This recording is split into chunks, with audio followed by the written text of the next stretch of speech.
আসসালামু আলাইকুম এভরিওয়ান, কেমন আছেন সবাই? আমরা এখন আছি ইন্দোনেশিয়াতে, ইন্দোনেশিয়ার মনোকোয়ারিতে। জাহাজ থেকে সমুদ্রের পানিতে নেমে এইভাবে গোসল দেওয়া, এই ধরনের ঘটনা নাই বললেই চলে, খুবই বিরল।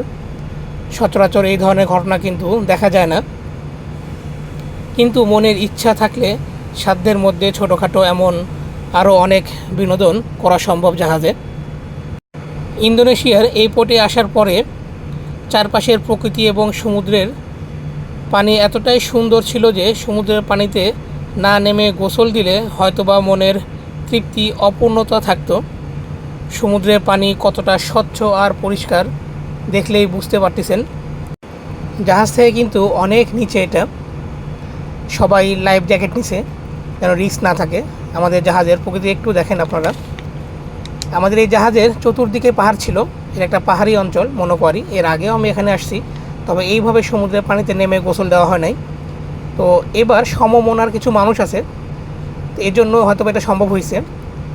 এখানে যে পাহাড়ি অঞ্চলগুলো আছে দেখতে পাচ্ছেন, এই পাহাড়ের উপরে তাদের বাড়ি ছিল। এখান থেকেই জুম করলেই দেখা যায় এই মসজিদটা, এটা ছিল মসজিদ, এবং এই মসজিদের চারপাশে ছিল বাড়ি। এই দ্বীপ এবং এর পাশে যে একটা দ্বীপ আছে, এই প্রতিটা দ্বীপেই মানুষের বসতি এখানে। আর এই দিক দিয়ে আমরা আসছি, শুধুমাত্র এই একটা জায়গাটাই ফাঁকা ছিল, এদিক দিয়ে জাহাজ ঢুকে এবং এদিক দিয়ে জাহাজ বের হয়। এছাড়া আমাদের এই জাহাজের চতুর্দিকে শুধু পাহাড় আর পাহাড়।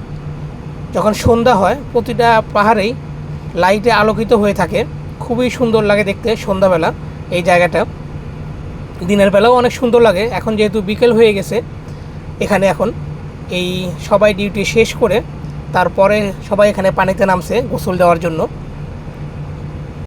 এর আগে আমরা আমাদের জাহাজের কার্গো হোল্ডের ভেতরে পানি নিয়ে সুইমিং পুল বানিয়ে গোসল দিয়েছিলাম, কিন্তু সরাসরি এইভাবে কখনো নামা হয় নাই। যাই হোক, এখানে পরিবেশটা যেহেতু ভালো ছিল, সমুদ্রের পানিও অনেক ভালো ছিল এবং এখানে অনেকটাই সেফ এবং নিরাপদ ছিলাম আমরা, এই জন্যে হয়তো বা নামতে পারছি সবাই মিলে। যাই হোক, ইন্দোনেশিয়া আসার পরে এই আউটারে আমাদের খুব ভালো একটা সময় কাটলো। আর 2 দিন পরেই আমরা এখান থেকে পোর্টে ঢুকবো। তারপর আমরা ইন্দোনেশিয়ার এই মনোকোয়ারিতে এই শহরটা ঘুরে বেড়াবো ইনশাল্লাহ। সবাই ভালো থাকবেন, আল্লাহ হাফেজ।